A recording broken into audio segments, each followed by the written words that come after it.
The following program is recorded live and intended for all audiences. Coming this fall, the Barroom Network presents two fired-up Bears fans. They are ready to rumble on the Bear Debate.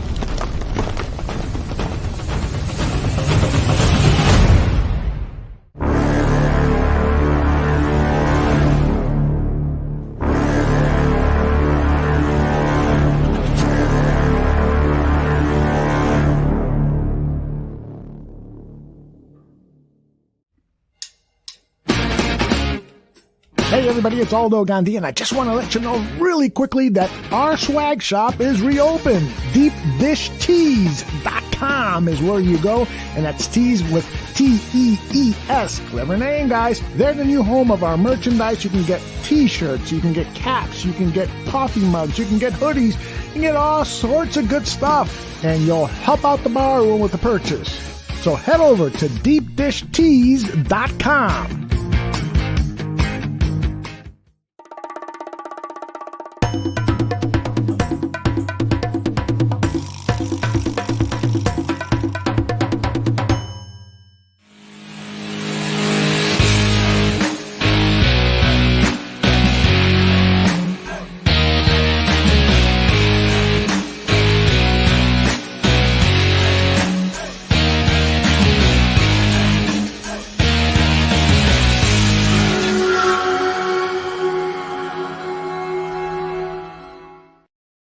Welcome, everyone, to another episode of Greg Gabriel Talks Football. And if you are living and breathing at about 7:20 Central Time tonight, you would have made it to another NFL season. Good for you. Greg, how are you, my friend? Are you celebrating because I'm living and breathing, or what? We all are. I'm celebrating that. Hey, I got up this morning. And by the way, congratulations. I told you before the show, I can just look down your Twitter feed and have and get so many topics for us to talk about. And the very first one is that congratulations, you are now going to be working with Eric Galko for the Shrine Bowl. And you listed on Twitter that back in the 1980s, and I remember this clearly, the Shrine Bowl was the college all-star game. Every year they would get 70,000 plus fans attending the game at the old Stanford Stadium. Eric Galko hopes to bring that game back to that level in Vegas this January, and you're going to have a small role in that, aren't you? Going to local schools. I mean, local for me is Illinois, Wisconsin, Northern Illinois, Northwestern, Notre Dame, maybe Purdue. Mm-hmm. That's about it. See some games and help them get some good talent. I'm excited for Eric on this only because I was at that game every year starting in I think 1984 out at Stanford, and went to it every year for 30 years. Mm-hmm. And we used to always stay for the game, and the game was unlike a lot of the other All-Star games, the game was a spectacle then. And the parking lots at Stanford used to start filling up with RVs, campers, etc., like on Wednesday. Mm-hmm. And it was like Shriners from all over the West Coast. And, Oregon, California, Utah, Arizona, they'd all come in. And then on top of the regular football fans, and when I say 70, it was really closer to 75,000. And it was year after year after year. They'd had this big, huge parade before the game started. Crowd was always enthusiastic. And then, they moved it away from Stanford for whatever reason, I don't know. They were up at the new baseball park for a while. And then they went to Houston, to San Antonio, then down in Florida. And it's never been really quite the same. And part of it was the Senior Bowl. The Senior Bowl would grab all the players and say, you can't play in another game. And when I started the scouting back in the 80s, guys used to play 2 or 3 games. Mm-hmm. Like there was the Hula Bowl, which is back now. It's been back for a couple of years, but that still hasn't reached its old status. But you had the Hula Bowl, the East-West game, the Japan Bowl, which I went to twice. And sometimes guys would do all three. They go from Hula to San Francisco to Japan or something like that. And then some would go, and the Senior Bowl was after the Japan Bowl usually, or the East-West, one or the other. And then, you take a all-nighter after those games and fly down to Mobile. Now, I'll tell you, 2 years in a row, flew from Tokyo to Mobile. I think it was Wednesday before I started feeling good. I bet. Holy Because cow. you leave because of the time difference, game would start at noon Tokyo on a Sunday.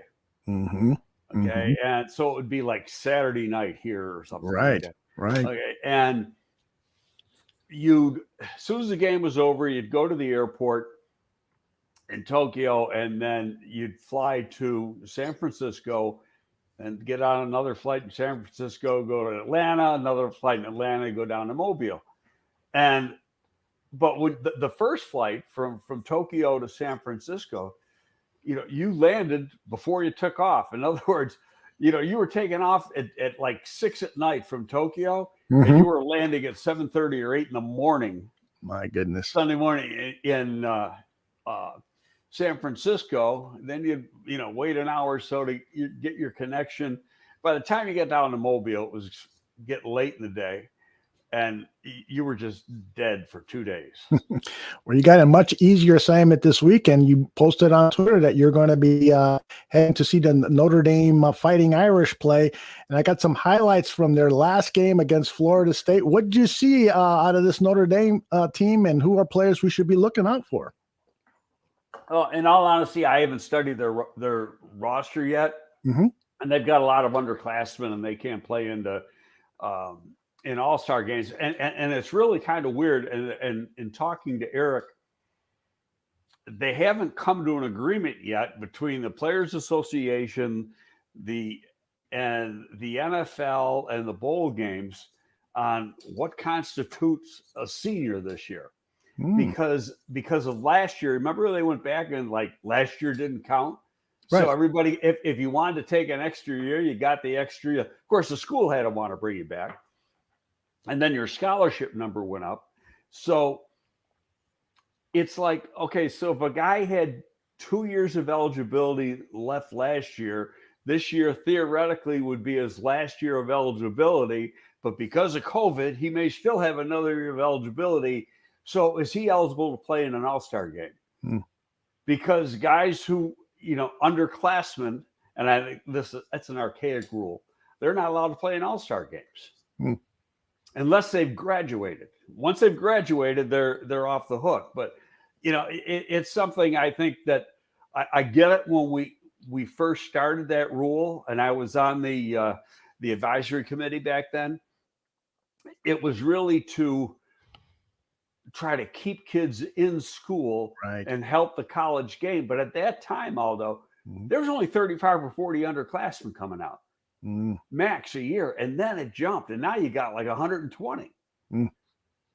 So why are you going to penalize that many kids and not let them play? Yeah, absolutely. That doesn't make sense. And it's not necessarily the game. It's the opportunity to interview these kids. You can get a lot of that out of the way during the course of the week at the All-Star game. Sit down with teams, and then you don't have to talk to them in that congested 15-minute time limit that you have at the combine. Mule Skinner wants to know, when you were doing all that travel, Japan, San Francisco, Atlanta, and so forth, were you hitting the airport bars for some elixir? No. It's too tough to do that. I got to tell you, though, in all honesty, I didn't pay for a hotel or a hotel flight for a vacation for over 30 years. Because I had so many freaking miles and hotel points. And I was flying basically, I was living in Buffalo until I came here. I was flying 3 different airlines. I was flying Delta, United, and US Air at the time. US Air doesn't exist anymore. But I was just getting a boatload of free trips. And when the frequent flyer when I started scouting is when they started the frequent flyer programs, and they didn't know what they were getting into at the time, and they've toughened up the rules or tightened up the rules a whole lot. Right. But they used to have these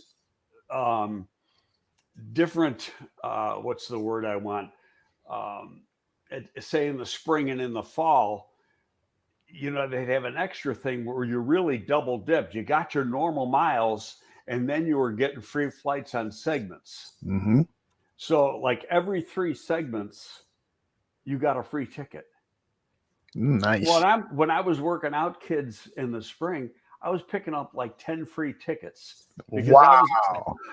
Just in the spring over a 2-month period. Unbelievable. And how many kids do you have?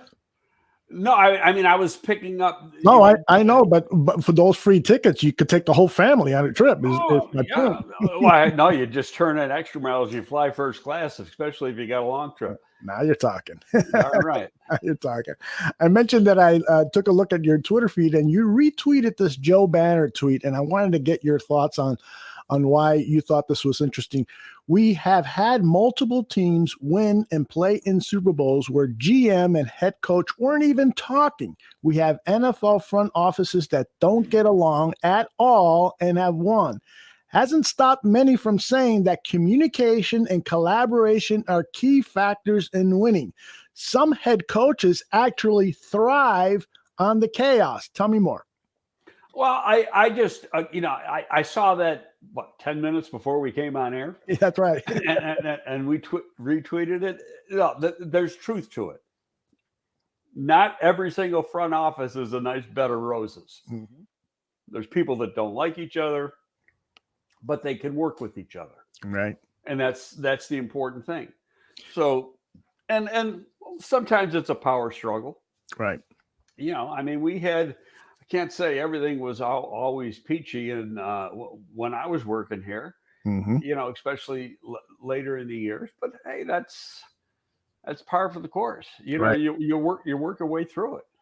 And a lot of times that chaos, that conflict can be helpful because you're entertaining different ideas. There's the battle of thoughts and so forth.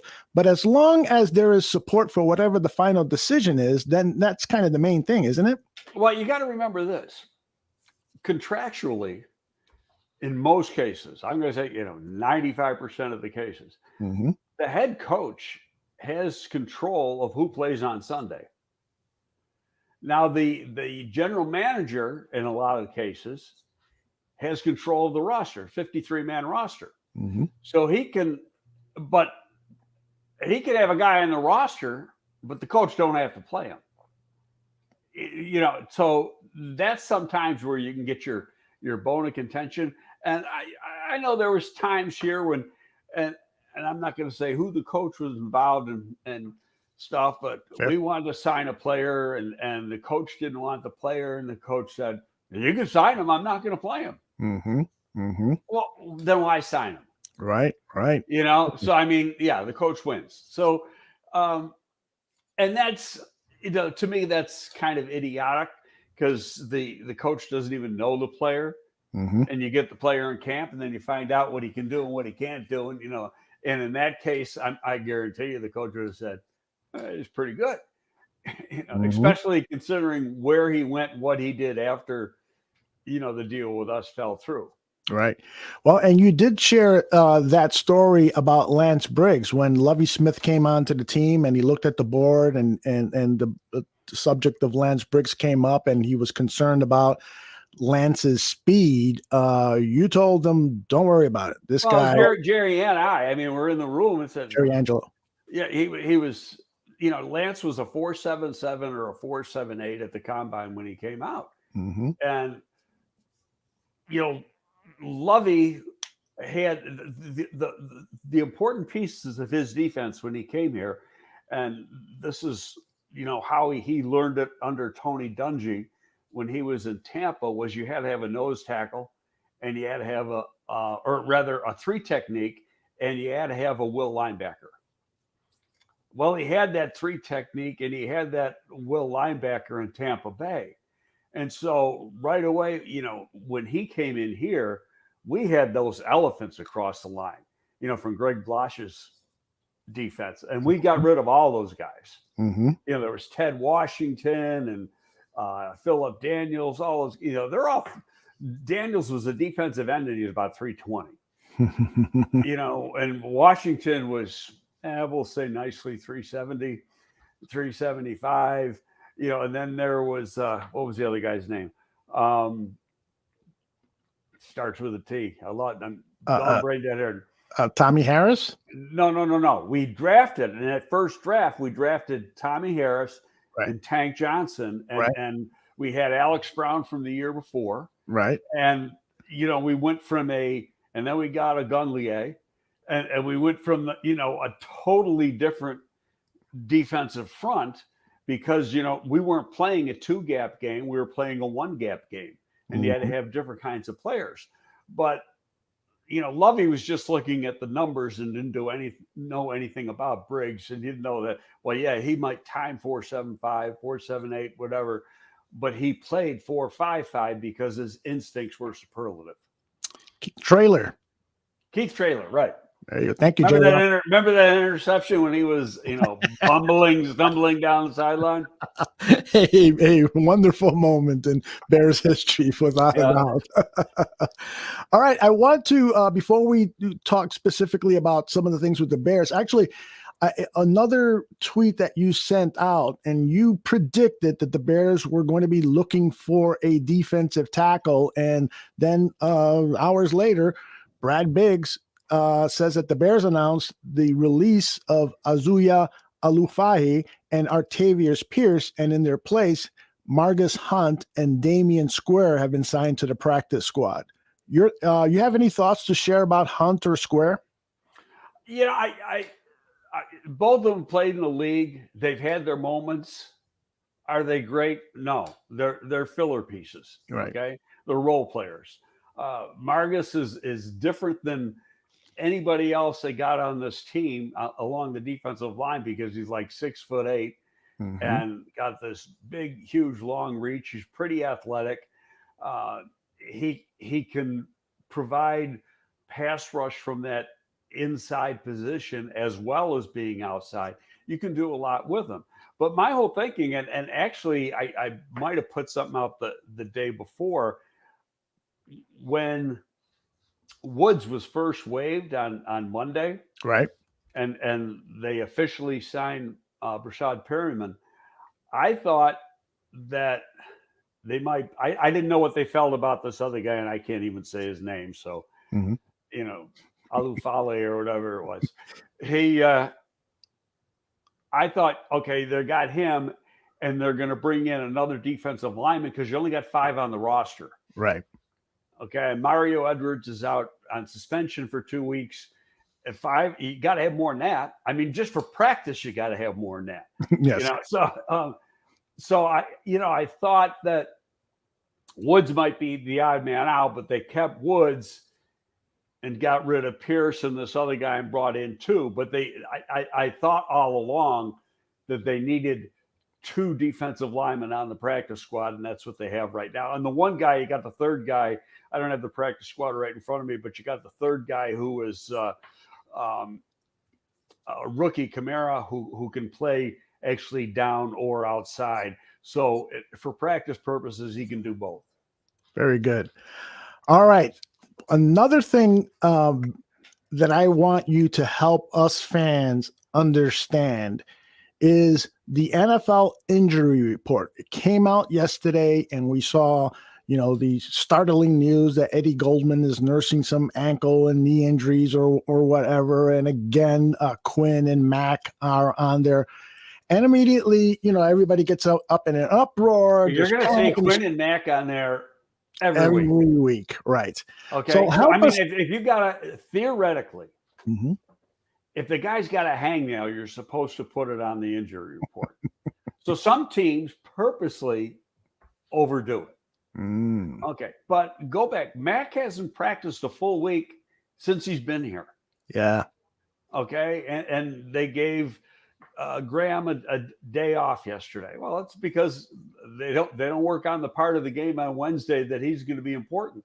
Mm-hmm. Today they do. So today he practices. Mm-hmm. You know, and that's, especially with an older guy, that's smart football. Now, I don't know what the problem is with Eddie Goldman. Supposedly something happened Monday, and it was just a walkthrough. So what the hell could happen in a walkthrough? But might have been warming up, and he just, you know, stumbled or something, twisted his ankle and knee at the same time. But how bad it is, or is he going to be out? I don't know, and nobody else knows either. So right. I'll tell you. But before we go further, I got one little rant, please, and that bothers me. And this started the day before yesterday, might have been yesterday. You got two radio personalities in town that are very vocal and hoping that the Bears lose this week and lose every week, while Andy Dalton is the quarterback, so Fields gets on the field faster. I think that is the dumbest, most ridiculous statement I could ever hear people make. And anti-team, anti-community. I'm even more pissed off than you are regarding this topic. How could anyone feel that way? I mean, then you're not a fan. You're a fan of your own thoughts as opposed to being a fan. Here's the thing. Now, you've been involved in media probably most of your adult life. There's always a second part. Mm-hmm. Okay, so they're not saying the second part. They want Fields, of course. Everybody wants Fields. Fields will play before the season's over. Okay, and you didn't draft Fields for 2021. You drafted Fields for a career. Right. Okay, and you want to make the most of that career. Now, whether that starts with no snaps or 3 snaps or 5 snaps on Sunday night, and it gets a start the next week, or he doesn't start until week 7 or 8, we don't know that. If Andy Dalton wins, and I do not think the Bears are going to win in LA this week. Mm-hmm. So I don't think people can use that as a fair assessment of what this team is. They're traveling cross country, to LA. You're playing really in the opening of a new stadium because there was nobody in it last year. So you're going to have a riled up crowd. And I just think it's going to be a very tough environment, and also because, it's a nationally televised game, and McVay's going to try to pull out all the plugs. Now I'll go on another rant about his quarterback too, because I think Stafford sucks. But I want to get to that. He doesn't suck. I just think he's a figment of people's imagination. He's a numbers guy. He gets great numbers, but he's never won. Mm-hmm. And then they, he didn't have anybody in Detroit. He had Megatron, might be one of the best receivers of all time. Yep. He still didn't win. Mm-hmm. Okay, he had Georgia. He had the best talent in the SEC when he was in Georgia. This is pre-Nick Saban. Mm-hmm. Okay, he didn't win. He didn't get Georgia to an SEC championship. But he gets drafted number 1. I was here when he got drafted, and I studied the guy hard. We weren't going to have a shot at him. You knew he was going to go real high. Right. But I had that in my report. I said, hey, you guys, something wrong here. This guy puts up numbers. He can't win. Now, people on the opposite side of that thinking will say he never had a rushing attack with Detroit. He never had a capable offensive line, that the entire franchise, entire organization didn't do him any favors. What say you? I'm going to try not to swear. Nonsense. I don't agree with that. They brought in free agents. They drafted guys. Maybe mm-hmm. some of those guys didn't work out. Maybe some of the coaching wasn't good. They go through coaches about every other year there. Mm-hmm. That doesn't help the kid. But all of a sudden, the guy who's never won in Detroit yet put up all these fantastic numbers, he's going to go to LA and lead them to the promised land? Mm-hmm. You don't see that, huh? No, I can see that, he's probably going to be better than Jared Goff. I don't think he's a whole lot better. So you scouted Matt Stafford coming out of college Yeah. during his college years. You followed him throughout his NFL career. So what do the Bears need to do to frustrate him, to beat him, to minimize whatever he does well? Flush him out of the pocket. Don't give him any time. And one of the things, Danny Shimon and I are doing the Bear Truth show tonight, and I was pulling some tape for him. One of the things that I noticed about Matt Stafford in some of the games against the Chicago Bears when he was a Lion is that he does a really good job of stepping up into the pocket and throwing accurate passes. So I'm no expert, but it seems to me like that inside pass rush is going to be very, very important to stopping Stafford. Yeah, you want to get a good push. You don't necessarily have to get a sack from inside, but if you can collapse the pocket a little bit, so he doesn't have that room to move up. Now, I think, what we saw in the preseason from the defense and left a little bit to be desired when you look at the numbers. I don't think that's close to what we're going to see on Sunday night and over the course of the next 4 months. I think it was very, very vanilla and basic. Guys didn't play that much. Coverages were simple, and what they're actually going to do and how they're going to do it, we're going to see that, and that's one of the niceties of having a new coordinator. I think it's going to be a lot closer to what we saw when Vic was here, but then with Sean Desai's own little added taste to it. It's going to be fascinating to see this defense unleashed on this Rams squad. I said on one of our previous shows this week that I don't expect the Chicago Bears defense to start to gel until week 3, 4, 5, just simply because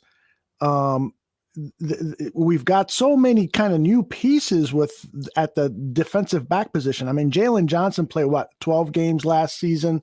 I'm not even sure who's going to be starting opposite Jalen Johnson. It's a Kindle Vildor.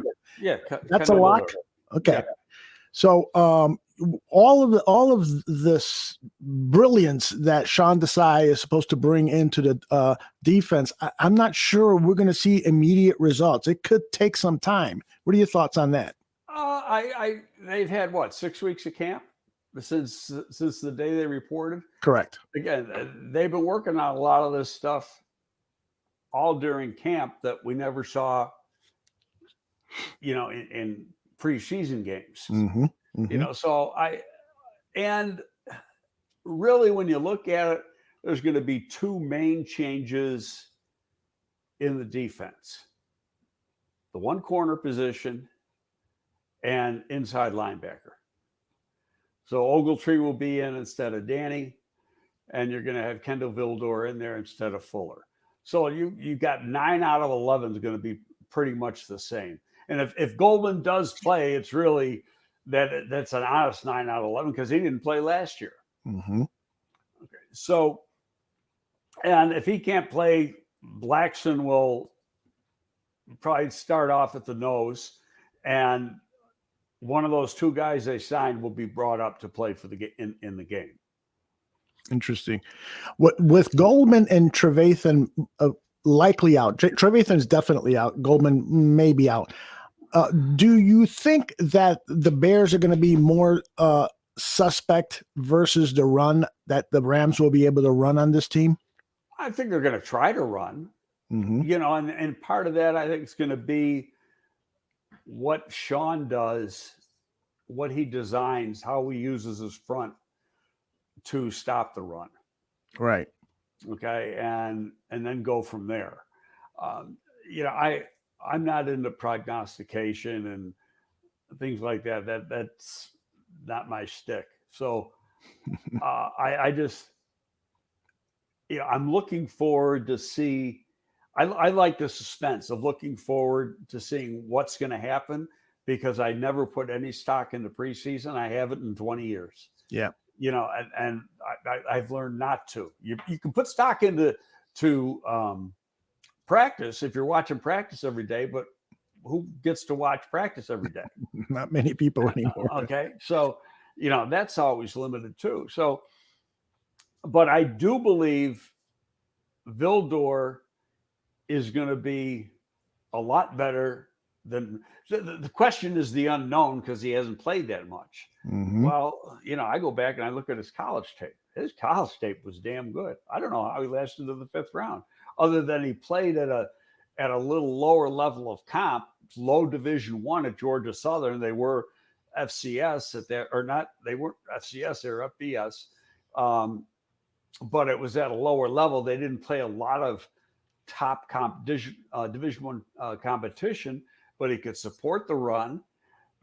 He played the ball really well. He had a lot of interceptions. He's a good tackler, good open field tackler.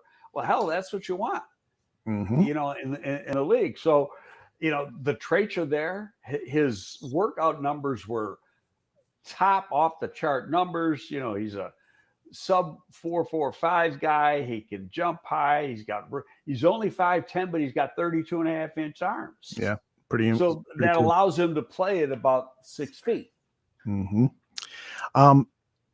One of the questions that's come in here. Oh, but by the way, regarding Kindle Vildor, we interviewed the executive director of the Senior Bowl before Vildor played in the Senior Bowl, and Jim Nagy was high on Kindle Vildor, and then after the Senior Bowl game, and then after Vildor's rookie season, and Nagy said, please be patient. Again, this is no relation to Matt Nagy, but he said, be patient on Kindle Vildor, Bears fans, because he is going to play at a high level in the NFL.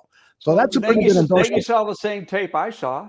Yeah, it's a good endorsement. Good stuff. Yeah, he and I've known him for a long time. He's a quality evaluator. But I said we were watching the same stuff. The tape, the eye in the sky never lies. Mm-hmm. Guy's a good football player. Yep. Your thoughts, people in the chat room are all over Kairis Tonga, the big nose tackle. What do you think about him? Because he could potentially see some playing time, right? If Goldman doesn't play Sunday night. Yeah. I think he's a part-time player right now. The only thing I don't like about him, it doesn't hurt him. If he was playing tackle, is he's got short arms. Mm-hmm. And his arm measurement. Now I got to go back up a little bit on that too, because I don't trust the arm length on anybody from this. And I think we talked about that from this fastball. Yes. Most screwed up measurement, and it wasn't done at the combine where it is exact, and you got the same guy doing it on all 335 people. So you had scouts doing it at the pro day, and it's a measurement that is so easy to screw up. Yeah. But still, all you got to do is look at him, and that he's, he can't tie his shoes standing up. He doesn't have, real long arms. And so he's strong as a bull, lower and upper body, and he gets a push. But will he be able to do against quality pro linemen, do more than that? I mean, he jumped out. He had his moments in the preseason, mm-hmm. and I love his motor. The guy is a high energy player, but to me, at least right now as a rookie, he's a guy that you want to see play 10 to 15 snaps mm-hmm. a game, because you're always playing in a rotation. My gut feeling is either Nichols, or if Eddie can't go, either Nichols or Blackman, that he comes in and plays the nose, and he's done that in the past. Right. And you've got a guy that has done it in the past and played at a high level. Right. But you still want to, especially against the Rams, you're not going to be in your base 3-4 very much. You're going to really be in that 4-2-5. or Mhm. 4-1-6, Mhm. you know, for 90% of the game. Yep. But still, you've got to get some inside pressure. And Mule points out that Thomas had short arms in Cleveland. There have been Hall of Fame players at left tackle and various positions who have had short arms, who have not had, with the scouts, perfect measurements, but they make up for short arms or whatever. You're talking the offensive tackle, Thomas? Yeah, I think that's who he was Yeah. referring to. Yeah. Yeah. Well, yeah, but he had over 33-inch arms, and that's fine. Okay.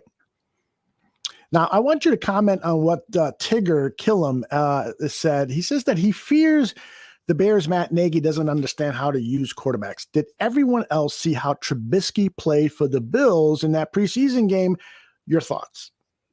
It's a valid point, because Mitch looked like a totally different player, but he was playing in a different scheme, and right away you're going to say, well, there's something wrong with Matt's scheme. But it was also preseason, okay, and he was playing with some number ones, even though he was a number two. That Josh Allen didn't play, right? And they were doing things that he does well. So they tailored their game plan for when he was in there to emphasize his strengths. And really, he didn't even play in the third preseason game. So his biggest look all preseason was that game against the Bears. Right. And which brings up another point too, because during the preseason, the head coaches do talk to each other. And if you recall, the Justin Fields started that game, and the Bills were blitzing a lot. Right. I guarantee you, Nagy and Sean McDermott worked together on Andy Reid's staff, early in Nagy's career. So they've known each other a long time. I guarantee you, he should throw everything at this kid. Please, because I want to see how he reacts to it. It becomes a learning situation. Yep. Good stuff. Let me ask you this question. I've seen it brought up on all of these ESPN, Fox Sports shows when they're talking about Justin Fields and who should start. I mean, it's a daily topic on all of these shows. And one of the prevalent topics is they asked the question, who gives the Chicago Bears a better chance to win, Andy Dalton or Justin Fields? We know who the more experienced, better quarterback is right now. It's Andy Dalton because of his experience, and that experience allows him to make a lot of adjustments. He's seen everything, blah, blah, blah. But the better athlete and perhaps better fit for how the team is performing now is Justin Fields. Your thoughts, please. Now, here's where I disagree. First of all, he hasn't, except for the Bills game, he hasn't seen a whole lot as far as NFL defensive schemes. Right. And I'm going to twist the comment around a little bit and say this. Justin Fields is the more talented quarterback. There's more things, in his toolbox that he can do.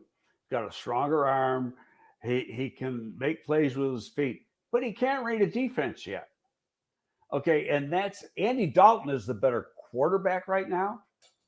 And you can't judge Andy off of preseason. You got to judge the fact that he has played for 5 teams that have gone to the playoffs. He's been in 4 Pro Bowls over the course of his career. Sometimes he was an add-on, but you still got to be at a certain point in the voting to become an add-on. So he had respect around the league.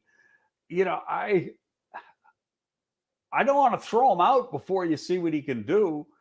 I want what's best for the Chicago Bears. And I firmly agree with Matt in that you've got to let Justin Fields see the game. What he sees on Sunday is going to be a lot different than what he's been seeing in those 3 preseason games. Now, it brings up another point. Would you have a little bit of a set of plays for Justin in that game, some down and distance situations where you bring Dalton out and you put Justin in. Sure, why not? I don't think it's a bad idea, and it screws up your opponent. And the argument I keep hearing about that, well, he could get injured. Look at Mitchell Trubisky. They brought him in for a play, and he got injured. But it's football. People get injured. Okay, wait a minute. Okay, now I'm going to answer that. He can get hurt if you play him and start him the whole game. Thank you. Right? I mean, what the hell? That makes no sense. That just makes no sense. Okay, we're going to start him. He's not going to get hurt if he starts. Mm-hmm. But if we bring him in for 2 or 3 plays, he might get hurt. Don't do that. Now, here's and I got off what I was trying to make at before, Sure. and I was talking about the two guys, on one certain sports station here that are pushing for the Bears to lose. The hidden part of the story is, or the second part of the story, they want the Bears to lose so they fire somebody. And now they got their excuse to fire somebody. They're always looking for the negative. I can't stand the negative. Yep, I can't either. I don't understand it. I got a good question here from 4,000 Clovers. He says, okay, then, should Mac Jones, Trevor Lawrence, and Zach Wilson start based on what you've just said? What do you think about that? Theoretically, no. But now look at their teams. Let's look at the Jets first. Who do they have a quarterback? They don't have anybody. They don't have anybody. You and I could go play quarterback right now for the Jets and make the team. You, not me. and I can't throw worth a damn. So and Jacksonville, they got rid of the only viable quarterback. Mm-hmm. And Minshew. So they got no choice. And New England, from what I understand, Cam Newton was struggling. I mean, struggling with the playbook. They had to cut things down. And one thing Mac Jones is he's very, very smart. Mm-hmm. So, and in New England also, is Belichick on any kind of a hot seat? No. Whatever he's except for the owner, he's the man. Mm-hmm. Hell, he might be the man even with the owner. Yeah. So, so where's he going besides nowhere? Mm-hmm. And he's going to do what he thinks is best for the team. Now, I believe there's going to be a time when Justin Fields should get into play. It was real obvious going back 4 years ago when Mitch was a rookie that Mike Glennon couldn't play, and you had to go with Mitch. Mm-hmm. Okay. Do we know that Andy Dalton can't play?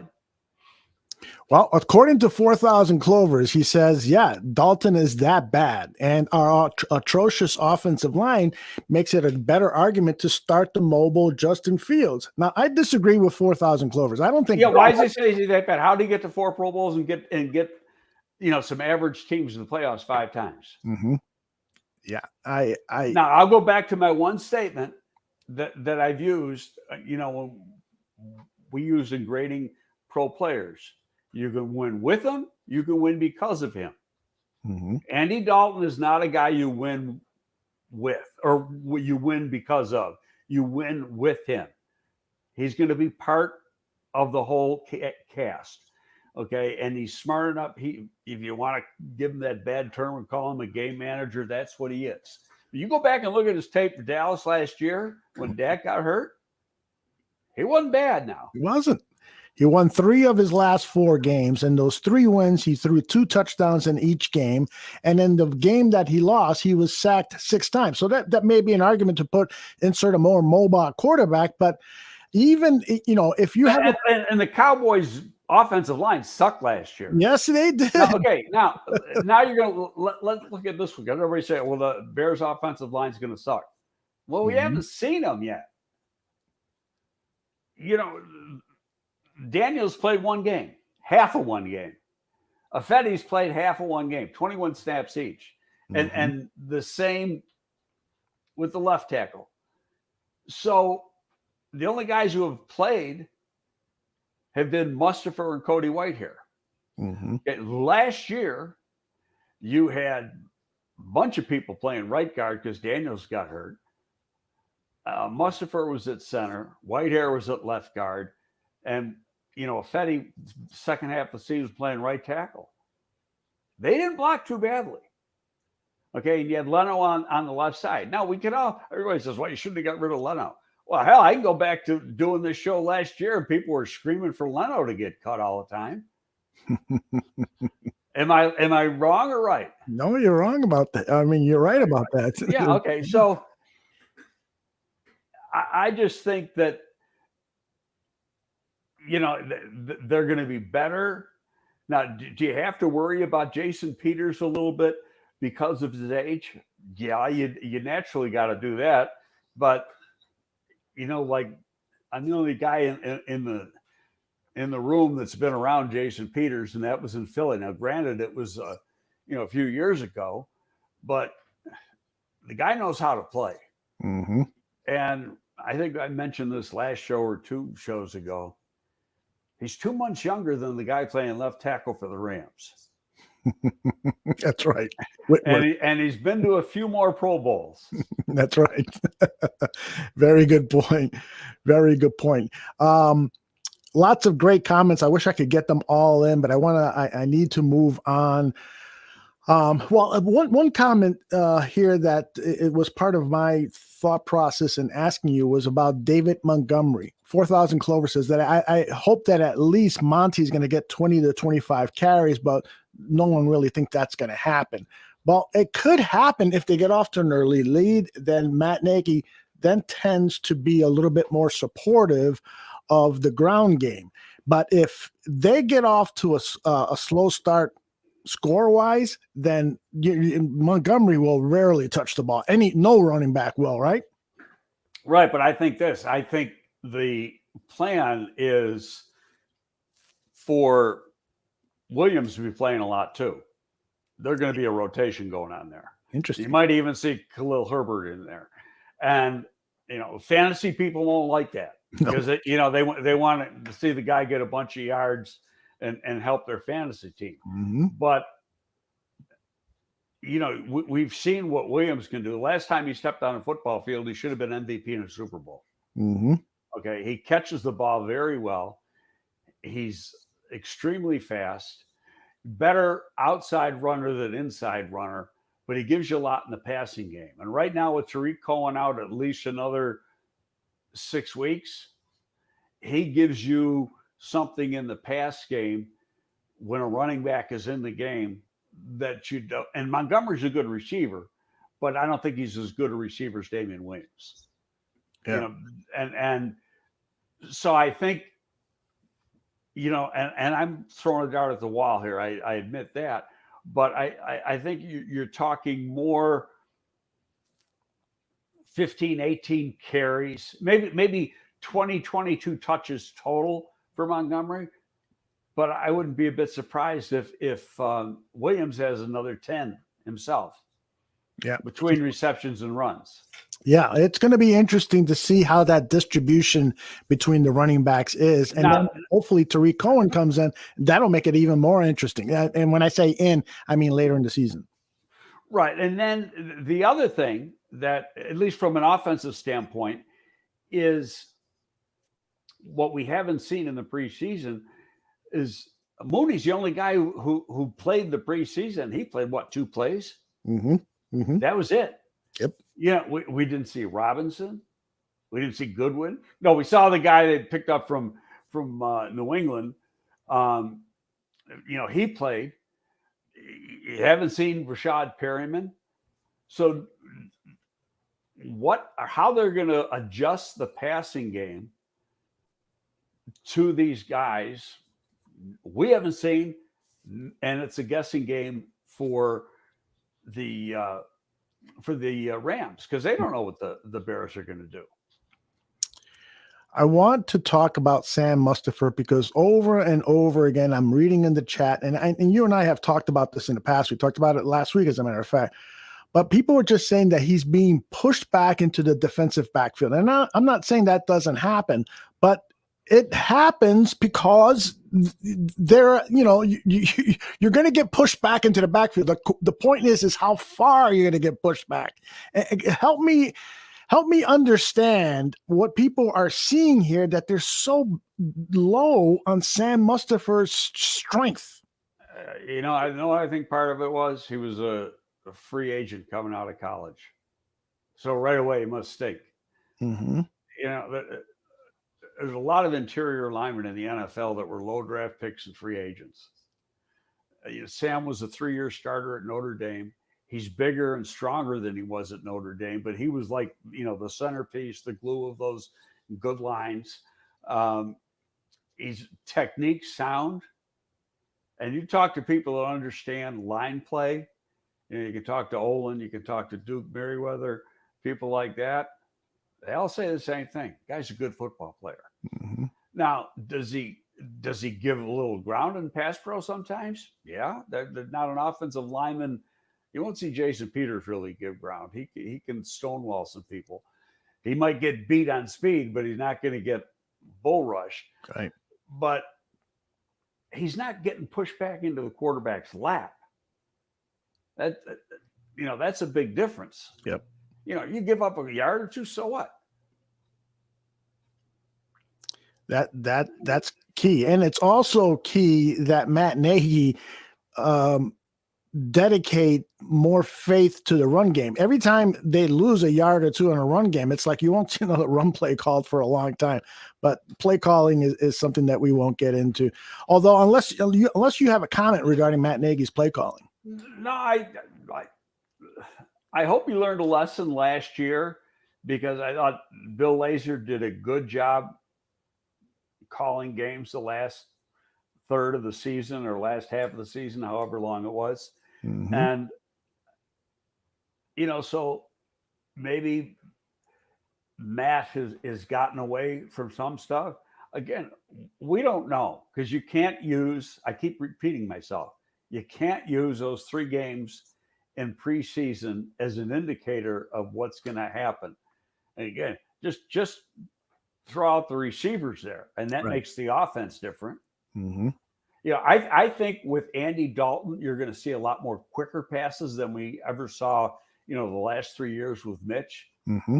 I mean, real quick passes, get the ball out of his hand right away. And that's one thing he does well is, so if those things are open. Now, another thing, a quote during the week, I think might have been yesterday. One of the beat writers, had it on paper. It might have been Patrick Finley, but don't quote me on that. In interviewing Perriman, he said, "This is the fastest group of receivers I've ever been around." Well, that tells you something. That tells you a lot. I mean, first of all, he can run. Yeah. Perriman, I mean, coming out, he was a legit 4.27 or something like that. Mm-hmm. But all those guys can run. Hell, the slow guys, that new guy they picked up, Watson, was going to be the punt returner. He was like a 4.5. Mm-hmm. Boy, a lot of people in Chicago are really down on Matt Nagy. not that I'm really high on him, but I get it. But you got talk radio doubling up on it. Mm-hmm. Stirring the shit, so to speak. Yeah. And so he's got no chance. If I'm Matt, I never turn on the radio and I don't look at a newspaper. Interesting comment here, getting back to Sam Mustipher just for a minute. Mule says that Mustipher's core is not built for superior strength. What do you think about that comment? Huh? What do you mean his core isn't built? He looks like an offensive lineman. All right, enough said. All right. How does he know it is he seen him naked? Come on, Mule. Fess up. Have you seen him naked? I mean, Jesus. I love it. All right. Which players, last question on the Bears, and then I want to talk about a couple of scouting things before we let you go. Which player on the Chicago Bears roster, which young player who has joined the team in the last year or 2 or 3, are you most interested in seeing at progress as the season goes on? Is there a player? Cole Kmet. Cole Kmet. Thank you. Yep. Tremendous. And only because he's from Arlington Heights and you're in Arlington Heights. So, I mean, we got to give a shout out to the Burb. No, I really do. I think we said it last year when we started doing this show. I thought that last year the tight ends were going to be a bigger part of the offense. It really didn't work out that way. I think towards the end of the season, when Kmet got a grasp of things, but for that offense really to work good, and you look at Philly when Peterson was head, even when Andy was there, but when Peterson was the head coach, and then you look at Kansas City, they got tight ends that were catching a lot of balls, and you're going to see a lot of 2 tight end situations, whether it's Kmet and Graham or Kmet and somebody else. I think you're gonna see that, and those big guys. Kmet's 6'6" and he's got length, and Graham's 6'6" or 6'7" with length. It's tough for a defensive back or a strong safety to cover those guys. It's almost impossible for a linebacker to cover them. Okay, Kmet needed to learn the intricacies of the game. He'll be the Y. Jimmy Graham will be the move guy. Call it whatever, you call it F, call it H, however teams use terminology-wise. But after that, I think the next guy, the third guy off the bench will be James. And he'll be, if they want to go like into a 2 tight end situation where the guy's blocking, you're not going to have Jimmy Graham in there. You're going to have James in there because he's a good blocker. And not that Graham is a bad blocker, because he's improved a lot over the last 3 Yeah, but he's still he's improved. But when he came into the league, he couldn't block. He was like a wide receiver. Yeah, he was a basketball player. Yeah, and he was like a wide receiver. Okay, he's still, if there's a line, I don't know if he's at the line yet as a blocker. But now if you bring in James and you've got Cole Kmet and now you're running 2 tights, you've got a different situation. Your blocking's a little bit better. Yeah. Bear Truth 9 has a nice list of guys. Besides Kmet, Darnell Mooney. Do you think that Mooney could make a leap and move from let's say he's a middle of the tier 2 receiver to a top tier 1 receiver? Not necessarily in 2021, but 2022 and beyond. Do you think Mooney? Yeah, I don't know if he's ever going to be a quote 1. Okay. The arrow's going up. He had a superb rookie year, especially considering where he got drafted. And there's people within the organization that think he's going to have a big year, but you only can catch so many balls. I mean, right. Robinson's going to get his share, Kmet's going to get his share, Mooney's going to get his share. You look at it last year, and I don't have the stats up in front of me from last year, but hell, I think they had 5 guys with 50 catches. Yeah, I think you're right. Yeah. What you want is explosive plays. I don't care if he catches 35 passes, but if more than half of those are explosive plays, meaning 20 yards or more for a wide receiver, then I'd be happy.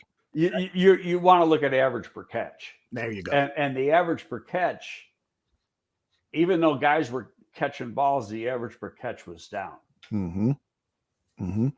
Going back to Bear Truth 9's list, this outside linebacker, I'm really intrigued by him. I was happy when the Bears drafted him in the middle of the draft in the 2019 draft. Trevis Gibson. Your thoughts on him? Well, I liked him coming out, and we talked about it. Was it last week or the week before? Somebody said, well, he reshaped his body. Well, he might have reshaped his body, but he was strong to begin with. Yeah. I went back to look at the combine. He did like 26 reps or something, which meant he was a 400-pound bencher coming out of college. Could he have dropped body fat and added muscle? Yeah, but he had to learn. Now, the one thing, the misnomer, and I think, the Bears TV crew missed on this, is that he's a down lineman. And in college. He was a defensive end. Okay, what's he playing here? He's technically a defensive end because you're always a nickel. He's up on the line of scrimmage. Okay, so he was in a 3-point stance versus more of a 2-point stance now, but he's doing the exact same thing. Mm-hmm. He was an edge player in college. He's an edge player here. Mm-hmm. All right. But, go back. Remember I said guys always have a big jump from year 1 to year 2? Yep. Okay, well, he's already started to show that jump. Yep. We haven't really seen enough of Kmet and from Darnell Mooney to really see any kind of a jump. Mm-hmm. And the same with Johnson over at the corner position. Yep. He who is and Kendall Vildor. The same thing. Yeah. And when you talk about Jalen Johnson, his importance to this team is so huge because if he gets injured or he doesn't play, he doesn't progress from his play as the number 1 cornerback on this team that's already has a suspect cornerback room. Ouch, that would hurt. Well, it's a suspect cornerback room in the eyes of many in the media. Mm-hmm. And granted, I get it because there's not a lot of experience there. Most experienced guy is a backup, Burns, mm-hmm. who's started a lot of games in the league. Yes, he did. This is only He's only a 6th year in the league. You're right. He missed last year, but he's a former first-round draft choice. So from an experience standpoint, it's a suspect group because we just don't know. We haven't seen. They could turn out to be great. They could be awful. We just don't have the answer. And we're going to find out quick enough. We will. Artie Burns was dropped and then they brought him back. Was there any particular reason with all the machinations involved with salary or anything like that? Or was that just... No, I guarantee he's got the same contract that he had. Okay. Number 1, he's a vested vet. Okay, so they're not exposed to waivers. He can't get claimed. Mm-hmm. The minute he got released, he was a free agent. Right. You cut side deals with these guys. Uh-huh. That's part of the way you put your 53 together is in order to keep some people, and there's people you're going to have to put on IR, like they put Jenkins on IR, they put Danny Trevathan on IR, but they had to have him on the 53 because if you put them on IR before then, they're out for the season. Okay, so after you cut to 53, you put them on IR. So there's going to be guys you got to cut. And you can do it too. You can cut a rookie, but the rookie can get claimed. Mm-hmm. Okay, where with the veteran, you just say, hey, paperwork, we're going to cut you. We're bringing you back tomorrow. You good with that? Yeah. Okay. You had the deal. He's already agreed before you actually cut him. Because if he's not going to agree, you're going to go to the next guy. Right.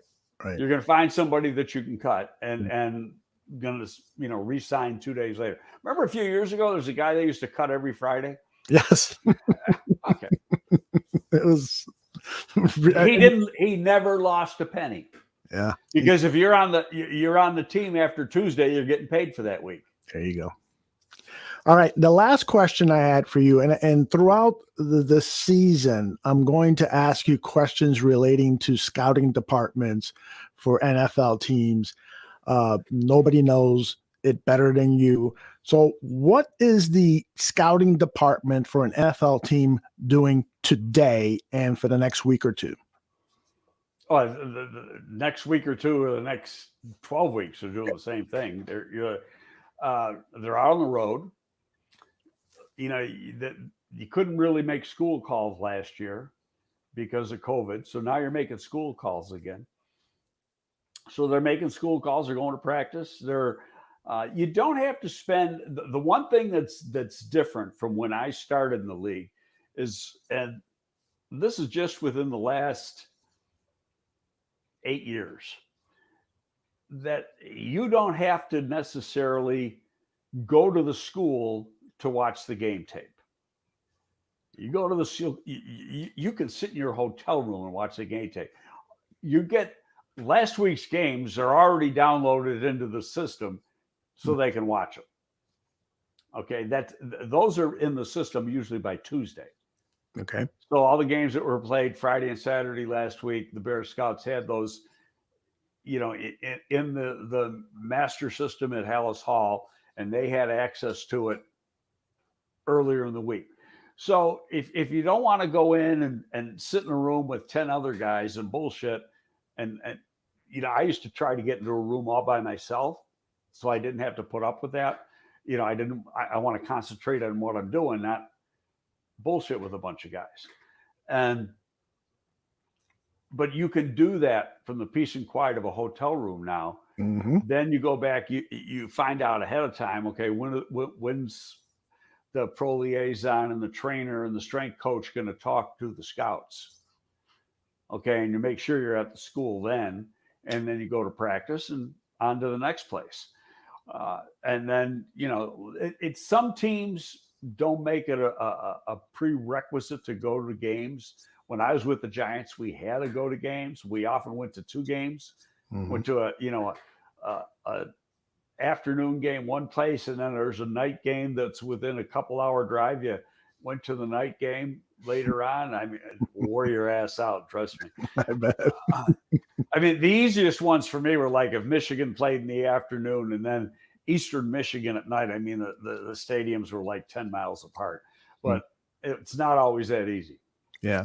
I find it to be a fascinating life for the NFL scout. I wish, somebody would do like a documentary and follow around a scout for. Oh, it's been done. I mean, years ago on HBO, there was an old scout by the name of Red Phillips, and I think he's long since been passed, but they followed him around for a couple of weeks. Mm-hmm. And he was a character, a real big guy, cowboy type guy. Oh, cool. But he was with the Chargers for years and years and years.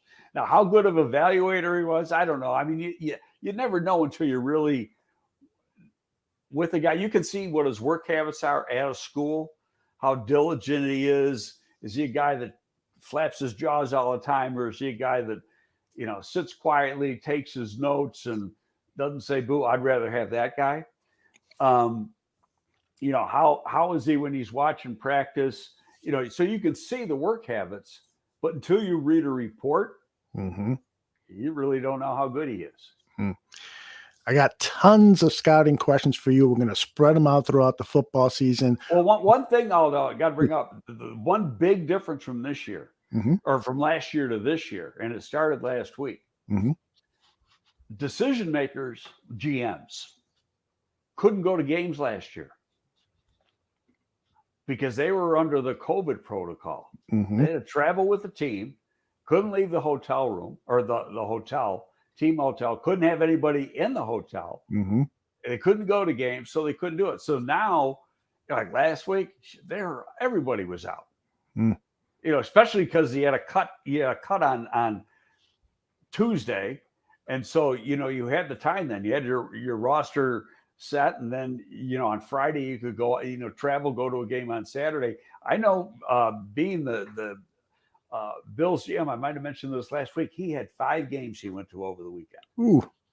Thursday, Friday, Saturday, Sunday, Monday.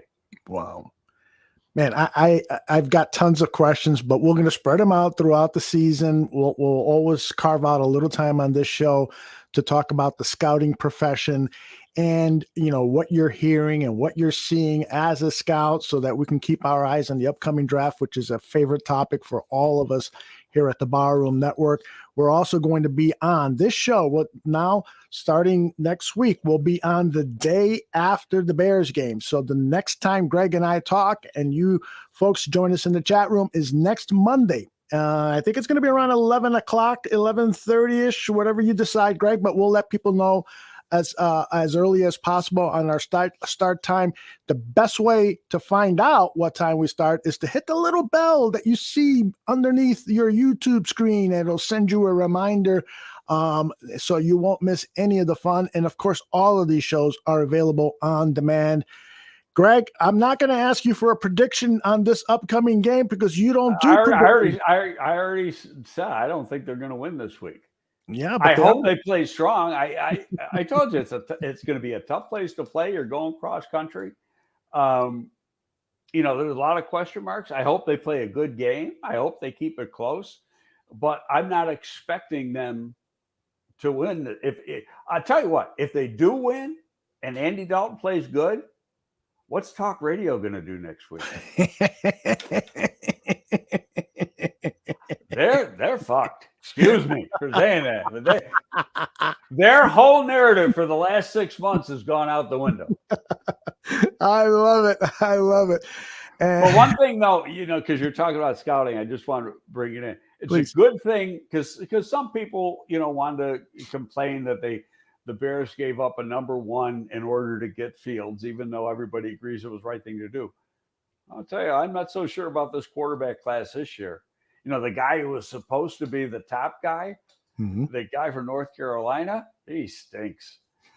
Did you watch that game last week? Yes, I did. He's terrible. He really and on top of that, he's a little guy. I mean, Greg hates these little guys. He might be 6'1". Mm-hmm. Well, but he was terrible. Man, he was. He really was. Yeah, I said after the game, I said, you can't win a Heisman Trophy in the first week, but he was like one of the front runners. Mm-hmm. Sure as hell can lose it. He lost it. He's got no chance. Yeah. I totally subscribe to that theory. That first impression can really dig somebody a hole they can't climb out of for that Heisman Trophy. Totally is subscribed to that. He had the world to himself. That was the only game in town when that game was on, and he stunk. Well, lots of great college football.